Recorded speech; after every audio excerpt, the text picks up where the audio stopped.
सवाल आपकी संगति का भी है। आपकी बहन ने कहा है, रमीज नाम का एक हिस्ट्री सीटर है, 11 मुकदमे का संभवतः आरोपी है, हाल में जेल से छूटा है। रमीजे से तमीज सीख रहे हैं क्या? हमारे साथ जदयू एमएलसी नीरज कुमार जी हैं, इनसे बात करेंगे क्योंकि अभी सदस्यता अभियान के साथ साथ सम्मान समारोह का भी आयोजन हो रहा है और वहीं निशांत को लेकर भी चर्चाएं प्रबल है। निशांत जी को लेकर चर्चाएं तेज होने लगी है। कैसा सुखद दिन है, कल पूर्णिमा था।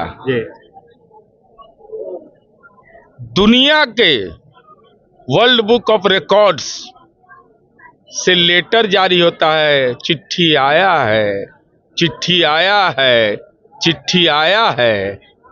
इस बात के लिए नहीं, इसे को 10 नंबर वाला है, उसको आता है सम्मन आया है, सम्मन आया है, सीबीआई कोर्ट से आया है, बंगाल से आया है, तो केरल से आया है, और नीतीश कुमार जी को लंदन से चिट्ठी आया।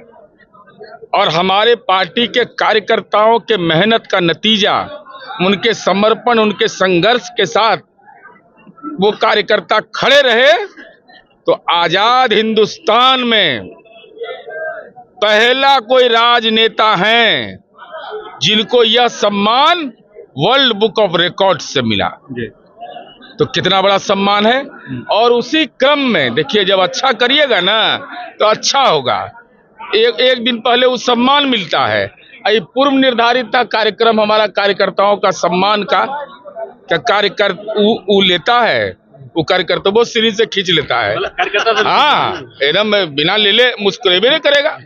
हमारे यहाँ देखिए, ये चादर दिया गया, ये चादर प्यार का है, समर्पण का है, संघर्ष का ये प्रतीक है। और जाड़ा में इसका इस्तेमाल भी करिए। आई तो भाग गया, नेता में भाग गया, तो उसको कौन बेचारा सम्मानित करेगा? भी रहे हैं सदन से, गायब नहीं रहे, लाश से बेचारा एकदम मन से दुखी है। किस चीज का लाज होगा? देखिए, श्राप तो मिलता है आदमी को, कर्म का भोगना तो पड़ेगा। तेजस्वी यादव, आपकी उम्र कितनी है? आपके पिता लालू जी काम किए नीतीश जी के साथ, अपमानजनक टिप्पणी कर रहे थे माननीय मुख्यमंत्री जी पर, तो उसका श्राप मिला ना, सोड्डा हो गए ना। अब महिला सबको मिल रहा था सम्मान, महिला रोजगार योजना का, ये कह रहे थे घूस, तो लक्ष्मी का अपमान करोगे तो श्राप भोगो, भोग लिया। अब ऐसा नहीं कि बेचारा मुंह नहीं दिखा रहा है, आप लोग खोज रहे हैं, भाग रहे। ऐसा होता है आदमी। कौन कौन है आपके साथ? सवाल आपकी संगति का भी है। आपकी बहन ने कहा है, रमीज नाम का एक हिस्ट्री सीटर है, 11 मुकदमे का संभवतः आरोपी है, हाल में जेल से छूटा है। रमीजे से तमीज सीख रहे हैं क्या? भाई, ये लोकतंत्र के लिए दुखद स्थिति है कि जननायक कर्पूरी जी जिस कुर्सी पर बैठे हो, जहां सुशील मोदी जी बैठे हो, वहां ऐसा आदमी आ गया और सब कह रहा है कि हम ही तेजस्वी हैं। हम कहते एक के ऊपर 420 का आरोपी है, राजद वाला पर थोड़े सब पर है। अच्छा, एक सवाल रहेगा, बाबरी मस्जिद शहादत दिवस का एक पोस्टर देखे हम, जो लोग देखिए सुप्रीम कोर्ट को क्या चैलेंज? नहीं, देखिए, ये सब होता है अपना पहचान बढ़ाना। एगो तो आइडेंटिटी क्राइसिस, एगो रोग होता है, पहचान का संकट, और उसका दवाई नहीं कहीं कुछ है। लाजो शर्म नहीं लगता है? अरे, कब्रिस्तान का घेराबंदी हम न किए हैं जी, मदरसा हम न बनाए हैं, उसको अच्छा विकसित किया है, विकसित हमने किया है। पैगंबर का ख्वाहिश हमने पूरा किया है ना। पुराने शरीफ में कहे गए वो मंतब की नशा खराब है, इसको अगर किसी ने पूरा किया तो नीतीश कुमार जी ने पूरा किया है ना। तब पैगंबर का ख्वाहिश हम पूरा करें और आप बैनर आप लगाइए। हे भगवान, हद है।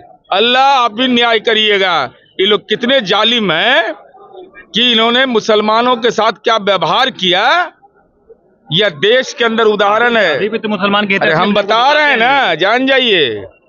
हिंदुस्तान में पहला राजनेता नीतीश कुमार जी हैं।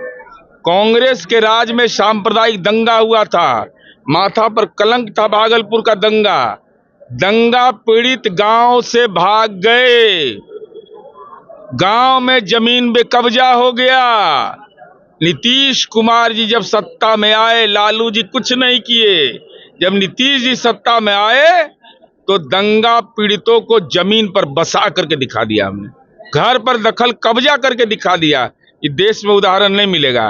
ये सब बताइए ना, दूसरे के जमीन में लिखे पहले चलता है ये सब। चलिए, धन्यवाद नीरज जी। ठीक है, नीरज कुमार हमारे साथ है, जदयू एमएलसी सह प्रवक्ता, और उन्होंने सीधे तौर पे कह दिया है कि जो चल रहा है मुसलमानों को खींचने की तैयारी है, प्रलोभन के तौर पे चल रहा है। बाकी और भी तमाम मुद्दों पर नीरज कुमार ने अपनी बातों को रखी। बाकी इस तमाम मुद्दों को लेकर आपका क्या कुछ कहना है, कमेंट बॉक्स में जरूर लिखें और देखते रहें सच टॉक्स।